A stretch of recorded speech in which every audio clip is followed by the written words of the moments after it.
Welcome back to another episode of the Startup Therapy Podcast. This is Ryan Rutan from startups.com, joined as always by my friend, the founder and CEO of startups.com, Wil Schroter. Wil, we've kind of made it our life's purpose to teach and help people explore and succeed at entrepreneurship, right? And we've done this with, people of all ages, but we continuously on this track of working kind of up funnel, right? We were doing this with college kids, then we started doing some stuff with high school kids. You've taken this a step further now, and you're back to middle school, buddy. You and I have talked about this for a long time, where like entrepreneurship is something that doesn't know an age limit. Yeah, when we think about it in terms of just a career, right, a job, et cetera, I think we get to a point where we think, well, that you have to be college age or something like that, or maybe high school, et cetera. But we just ran this experiment. We went all the way. I became a middle school teacher for the last semester and taught entrepreneurship at my kids' school with an entire class. Now, here's where it gets interesting. Let me give you a little bit of backstory, because I think how we got here was pretty fascinating. A few years back, when we enrolled our kids in this school, I've got a 10-year-old and I've got a 6-year-old. We really, really were obviously passionate about entrepreneurship. And the school itself was founded by entrepreneurs, which I thought was really cool. It's a small private school in Ohio. And the founder of CompuServe was one of the founders. The founder of Wendy's, Dave Thomas, was one of the founders. And they wanted to do like this very forward-thinking school, which they have. But they didn't have an entrepreneurship program. And so I pitched the head of school, essentially the principal, on this idea of what if we taught entrepreneurship from K through 12, the school's K through 12, kindergarten through 12th grade, just like we teach math, make it an absolute integral part of how we teach kids. And it's all they knew. They've learned it forever, just like when they pick up a language that's early. But the idea was how much of it is still applicable as we move down the age ranks. And so we tested it in the high school. It went extremely well. But we had this thesis that it could be taught at the middle school level. And I'm sure we'll do some future episode where it'll be taught at the elementary school level as well. You're like kindergarten cop at that point, but whatever. Wait a minute. Are you telling me that people aren't putting headphones on the pregnant bellies and listening to Startup Therapy Podcast in utero? I mean, I feel like it feels like what should be happening right now, right? I think we should be there. So anyway, so we go in full on like we always do with this thesis that it could be taught. And the way this thing gets kicked off is that at the school, every year, the teachers are allowed to teach one topic, anything they could possibly want to teach. I mean, nothing is off the table. Give some examples here, Wil, because this got way more esoteric than I thought it would. And I remember sending you screenshots. I was like, wow, you were giving like live updates from the gymnasium where they were doing the pitches of the various classes. I was mind blown. I'm like, I kind of want to go to middle school. It was incredible. So there's 208 kids in the middle school. Their middle school is 5 through 8 because there's less kids in the school. They have this thing where at the beginning of the semester, all the kids are sitting Indian style in this giant pile. And there's about 20 teachers that get up there with PowerPoint presentations and give their pitch to the students to take their class. And I'm like the last person to pitch. I'm totally unprepared, as is usual. I had no idea you were supposed to have a whole thing. And I'm the first person to ever come in as an outside teacher, which is also kind of interesting. So anyway, as I'm watching these presentations, and that's what I was kind of live streaming to you, guy shows up, one of the teachers, dressed in full pirate regalia, talking in full pirate. In his classes, how to be a pirate. How to be a pirate. Which was amazing. And he's talking about all of the skills you'll learn. And it's really teaching always about an interesting subject, but in an interesting way. So people go nuts over it. Next lady goes up and she's teaching a course in how to create the perfect Dungeons and Dragons character, which I thought was awesome. As a dungeon master myself, yes, was like, incredible. If I could have taught, I'm going to learn that as a class. Yeah, a class. Imagine. Unbelievable. And those are some of the shots I was taking you. Anyway, it gets around to me. And my first instinct is, this is going to suck, because after Pirate Guy, right? Pirate Guy, Dungeons and Dragons. I'm just going to leave. Why would you take my class? So I get up there and I'm freestyling the whole thing. And I said, look, here's the deal. Everything that you have in your life, from the clothes that you're wearing to the phone in your pocket to every app on your phone, was created by an entrepreneur. Entrepreneurs literally create the world, and I can teach you how to become one. I said, look, has anybody here seen Shark Tank? And what was interesting is every single kid raised their hands. Oh, that's wild. Yeah, I didn't know kids watch Shark Tank. That's wild. And I said, okay, so it's kind of like Shark Tank, but not really. I said, we'll come up with ideas and we'll put together what's called a pitch deck, which at this point I already figured out I've lost them. And we'll present that to a bunch of judges, Shark Tank judges, who will give you millions of dollars, but not really. And they loved it. Like everyone was like super pumped. Here's what I figured. I figured that that's cool that they got excited, probably humoring me. That's okay. I'm good with that. And they're all going to go back and they have to pick their classes that they're going to take. Yeah, I have to say though, I feel like middle schoolers, if there's a population of people on the planet who don't suffer fools, I feel like it's middle schoolers. I remember being middle school. I you're right. No fools. You're right about that. They would have let you know. They don't have enough decorum at that age to just be nice for the sake of it. That's actually true.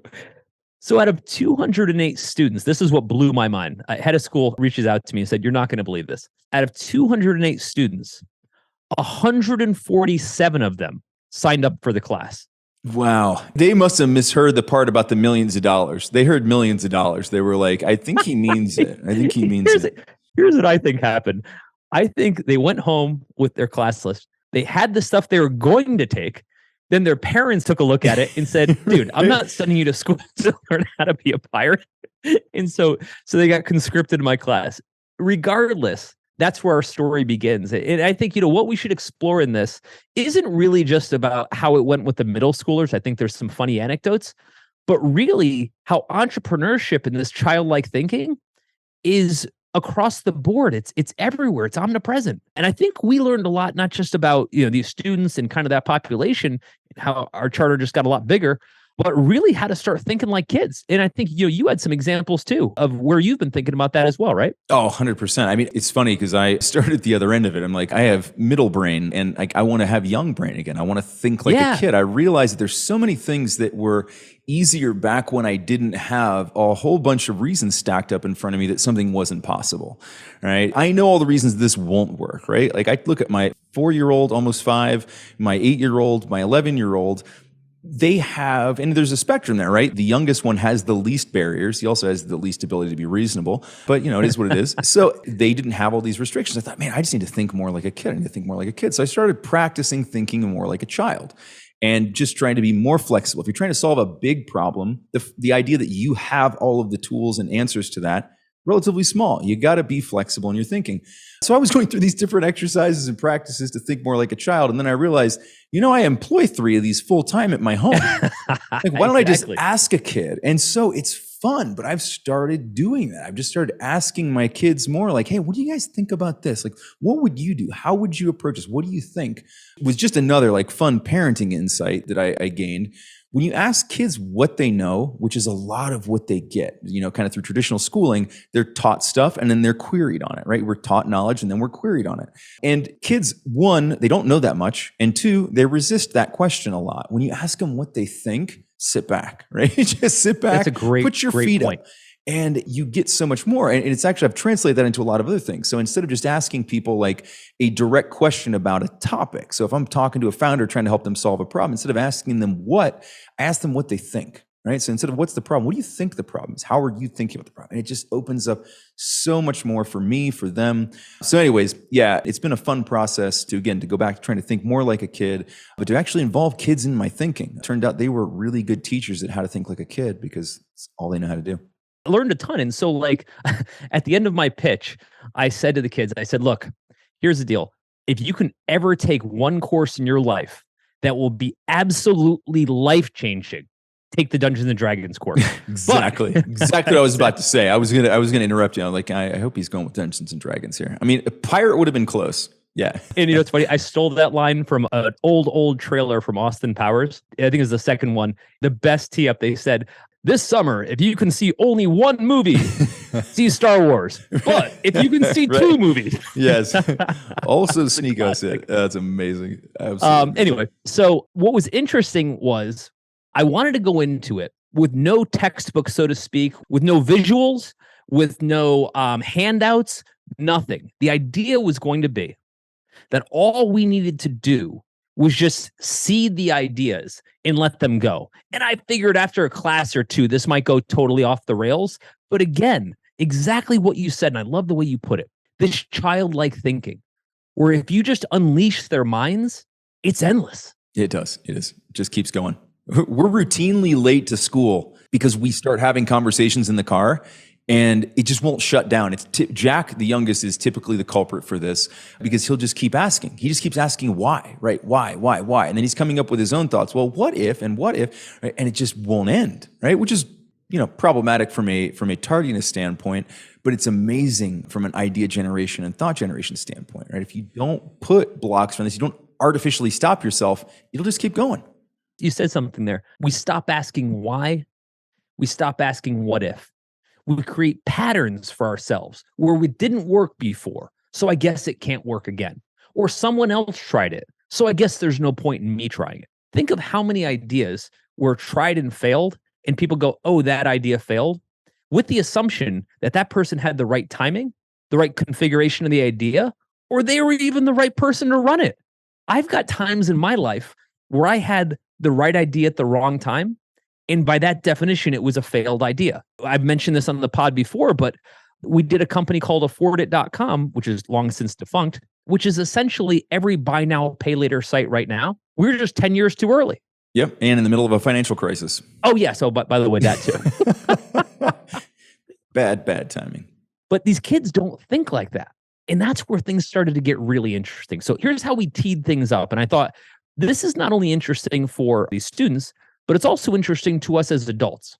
The first day of class, what I told them was, I said, there's no homework in this class. I said, there's nothing I'm going to write on the board. All I'm going to do is ask you questions. The rest is all you. It got them really interested. And they said, well, we don't have startup ideas. A couple of them did. I said, yes, you do. Yes, you do. And this is, I think, so valuable for any aspiring entrepreneur. I said, you all have ideas because y'all got problems, lots of them. And that's where ideas come from. And it was like this magic trick where I said, list all your problems, all the things that bother you. And that's exactly where all the ideas came from. So I'll give you an example. One of the students, Caden, says, I've got these awesome sneakers that I love. He's the total sneakerhead, right? He said, but I'm growing. And every 6 months, I've got to give away my sneakers because I don't fit into them anymore. Why don't my sneakers grow with me? Oh, great question. Right? That's exactly the right question. Why don't your sneakers grow with you? Why can't your sneakers grow with you? And the truth is they probably can. There's probably a way to do it. Please tell me he's in the middle of launching foot binding for the modern tween. I don't know if you've ever seen the movie Cloudy with a Chance of Meatballs. Oh, yeah. But Flint Lockwood at the beginning has spray on. I always think of that. Fantastic. What I loved about it, it took him about 2 seconds to think about that. And all he did was look at his feet. And it's a really good idea, actually. But it was so simple because he wasn't thinking, well, what's really the LTV of shoe companies going to be if you can grow with your shoes? Or that's how I would think about it, right? I would think, well, Nike's probably thought about it, so it must have been done. Shoes is a subscription service, right? I subscribe to a particular model, and then I just, whatever size I need, they'll send me, right? I would say, well, the logistics costs aren't going to work out, the whatever, yeah, right? Right. That's exactly how I think about it. And, you could go so far as to say, well, that's the mature way. That's the business way to think about it. Not really. Every single product that's life-changing right now was science fiction until someone said, well, why can't you do that? And made it actually happen. And so I think when we, as founders, when we start taking that kind of unwashed thinking off the table, it's dangerous. No, it's super, super dangerous. As we were going through the class, over the ensuing weeks, I kept thinking about it with you, me, and the rest of our team. How many things we stopped asking because maybe they didn't work once before, or maybe somebody else did it and it didn't work. And we keep thinking, well, I guess that's just done. Or again, like we did it before, it didn't work. So I guess it's just done. And I kept thinking, if our daughters were running the company right now, they wouldn't have any of our thought processes, right? They're both super smart, but they'd just be thinking, well, why wouldn't you do that? Yeah, exactly. Why haven't we tried it again and again and again, right?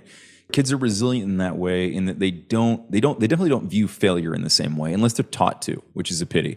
It's interesting because we were having a discussion, kind of almost an argument, not within the family. This was some other local business owners that I know here in town, and we were talking about mental models, and two of them were like super hyped up on mental models, and it was funny because I caught one of them in a bit of a trap, and I said, well, but according to that mental model, you never would have started this new division to your business because it doesn't fit within that. And I said, so this is the danger for me with mental models, is that it can trap you into thinking. And they're like, yeah, but they're great shortcuts for stuff. I'm like, yeah, if all you're worried about is getting somewhere fast, that's great. But what if you missed like the really cool scenic view that would have made this more enjoyable, or made it a better product, or made it a product at all, right? And so I think there's some real dangers then. I think that as adults, we start to work that direction. We realize how little mental bandwidth we have, how little time we have. And so we start to look for shortcuts. We start to look for ways that make us less childlike in our thinking, less exploratory and more definitive, which is great if what you're seeking is already defined. If it's not, super dangerous in terms of blocking you from actual solutions, or maybe better solutions. You know, something that's really funny about everything we talk about here is that none of it is new. Everything you're dealing with right now has been done 1,000 times before you, which means the answer already exists. You may just not know it, but that's okay.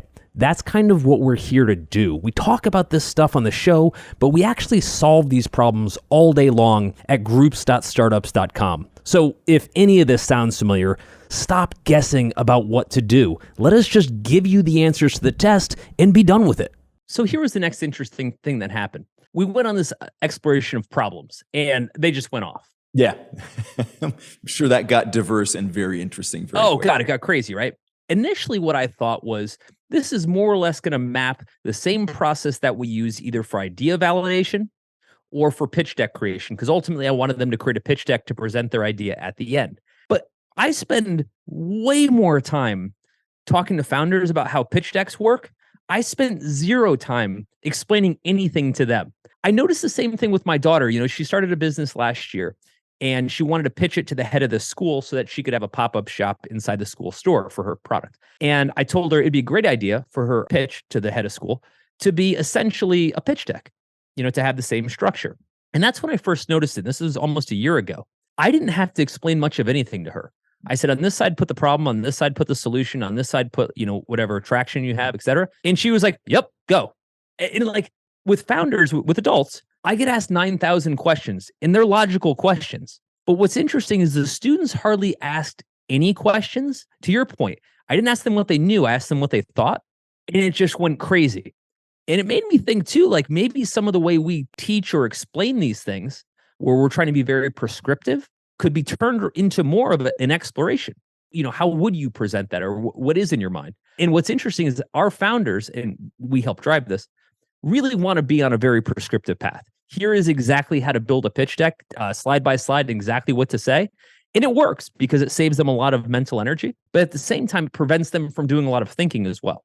It is interesting. So as you were going through that, I started to think, I wonder what would have happened if instead of prescribing the pitch deck path, you had said, and then you'll have 20 minutes to present your idea, or 10 minutes to present your idea, or 5 minutes to present your idea, or to share your idea. Maybe not even call it a presentation, and see what they come up with. I'm actually gonna try this sometime in the near future and see what comes out of it, because I would be curious to see what would happen if you take that pitch deck framework away.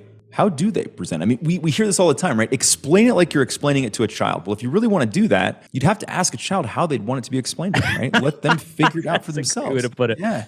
One of the things we did was interesting is each person got a chance to present their problem to the class. And one of the things I said is when you get your chance to present the problem, you'll understand how this classroom format works. Here, we don't have classes, we have meetings. And I'm going to show you how to run a meeting. You're at the whiteboard, you're the CEO, and everybody else here is on your team.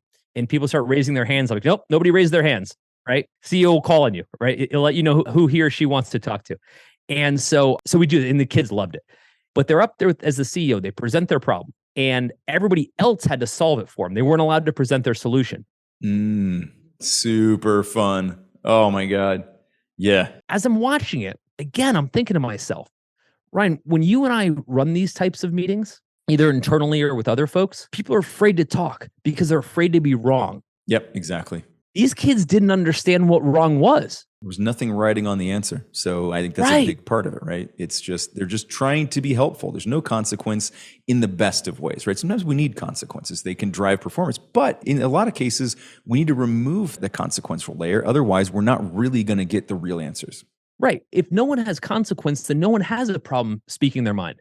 And sometimes the ideas are insane. However, this goes back to what I said a moment ago. all of the most important products we're using right now were once science fiction. They were once insane, right? A microcomputer that would fit in your pocket that has the processing power of a data center, impossible, right?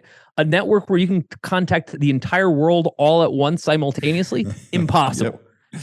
And yeah, we got it. We don't think twice about it, right? Still waiting on my damn flying car. It's out there. You just don't have one yet. Yeah. What I found was fascinating, and again, in watching kind of how they interacted, was the fewer barriers I introduced, the more incredible their ideas became.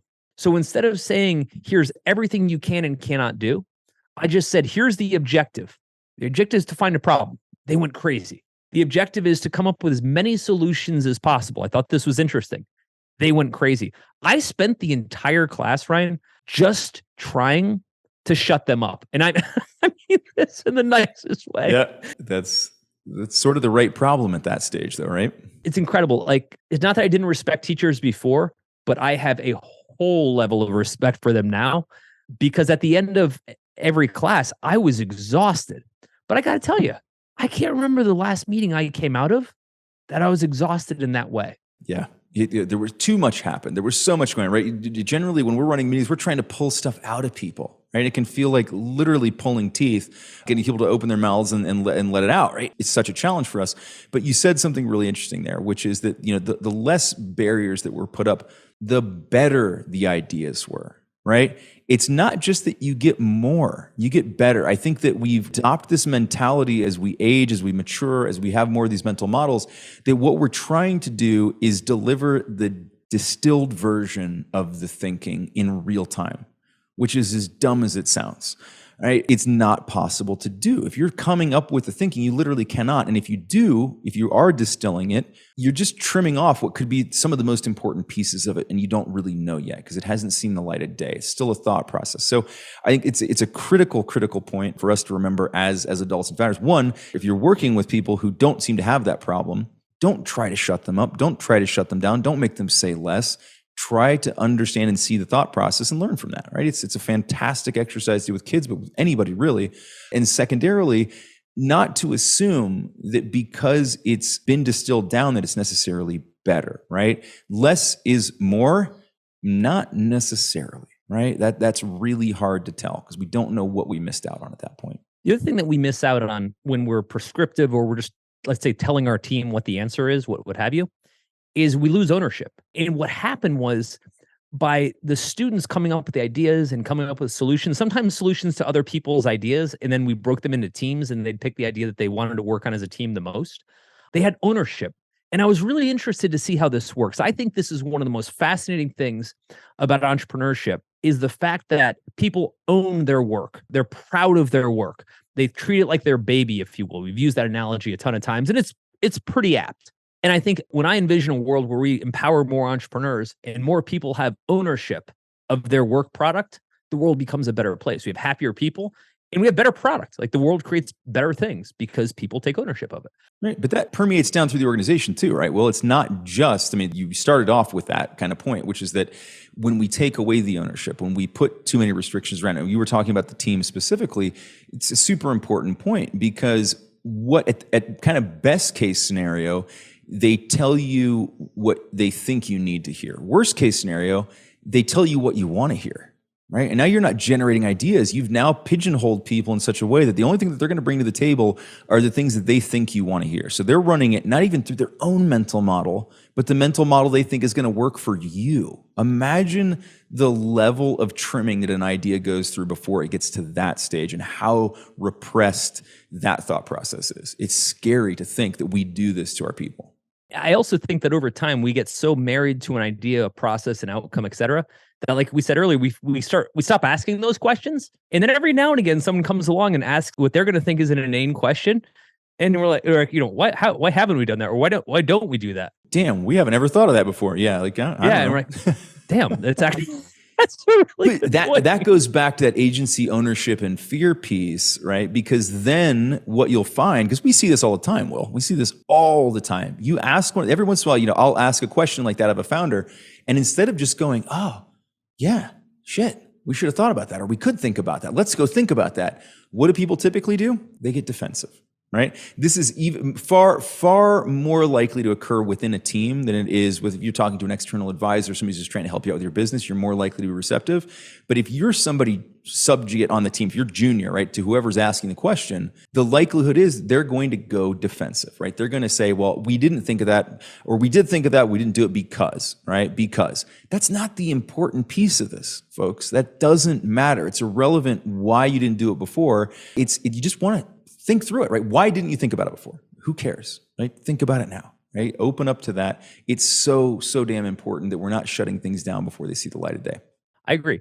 So here's what ends up happening. We get to the point where as we're getting into the class, we're putting the teams together and we're having them start to work on this idea. And this fascinating thing happens where these kids start taking ownership of the idea in a way where they feel very defensive of it in the right way. Again, in the same way, parents defend their kids. It's something that they feel really passionate about. To me, it's one of the most fascinating transformations for people to watch them become attached to something so personally that they have to make it happen in the world. Especially when it doesn't exist yet, right? They're viscerally connected to this thing, right? Deeply connected, and it doesn't exist yet. It's just an idea, and yet they will hold on to it like it's got handles everywhere. And so we're putting the teams together, and a couple of weeks go by, and this one student, Sammy, is very unhappy.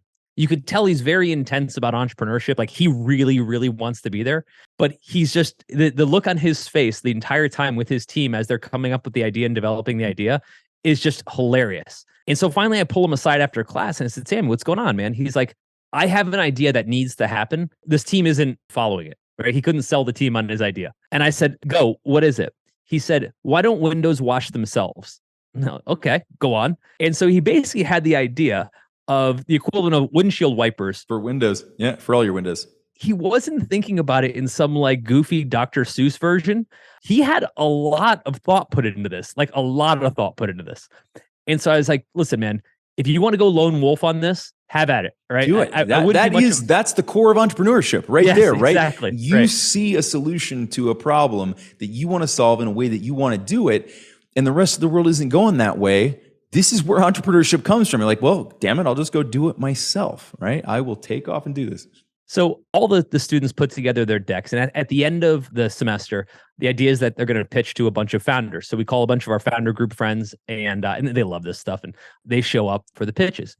And everyone gives their pitches. And what I explained to them was to try to tell it in the form of a story so it could be interesting. And I said, start with what the problem is and give it some character. One of the teams was like, here's the problem. You're on a date with your whoever, girl, boy, whatever you're with, and you're at the movies and you forget the popcorn and the candy, but the movie's starting. You don't want to look like a total idiot. So what do? You call the candy drone and it flies in and it brings your... Oh man, I love the candy drone. It was awesome to see like them pitch with such intensity, and each of them come in. And some of them put a lot of time into their decks. It was really cool to see. And they only had like 3 or 4 minutes to pitch, but it was cool to see. And then the founders gave their feedback and stuff, and they were awesome. And Catherine from our team was there. Oh, cool. And it was great. So last person to go, and I didn't think was prepared, was our boy Sammy. Sammy gets up there, and he's kind of a quiet kid. But let me tell you, man, the dude went full Steve Jobs. He was so passionate about this window washing idea. He started to go into unit costs and supply chain and all. Where I was like, whoa, dude. Whoa, slow down, homie. And he had, we had the judges at the end vote on what they thought was the most interesting. They gave feedback to everybody. And across the board, they voted on our boy Sammy, Lone Wolf. The dude stole the show. It was so cool to see. Whole class got up and clapped for him. It was awesome. I love it. It was awesome. It was really, really telling how little we had to kind of kick the rock to start making it roll downhill. It was incredible. It's such an awesome process to be part of, right? I mean, watching these things come alive. I mean, I don't know how it is for you. Actually, I do know how it is for you. This entirely fills my sails with wind. Sure, we've got an uncertain future. Financial markets are still a bit of a mess. We might be facing a recession. All these other things about the future are uncertain. And one thing I am damn certain about is that lighting entrepreneurial fires as early as we can, exposing kids to these ideas and these frameworks or lack of frameworks, just an entrepreneurial way of thinking, and letting them know that that's okay and that they can maintain this for as long as they want and turn it into a career is something I can be hella excited about. So in addition to all the stuff related to founder groups, you've also got full access to everything on startups.com. That includes all of our education tracks, which will be funding, customer acquisition, even how to manage your monthly financiers. There's so much stuff in there. All of our software, including BizPlan for putting together detailed business plans and financials, LaunchRock for attracting early customers, and of course, Fundable for attracting investment capital. When you log into the startups.com site, you'll find all of these resources available.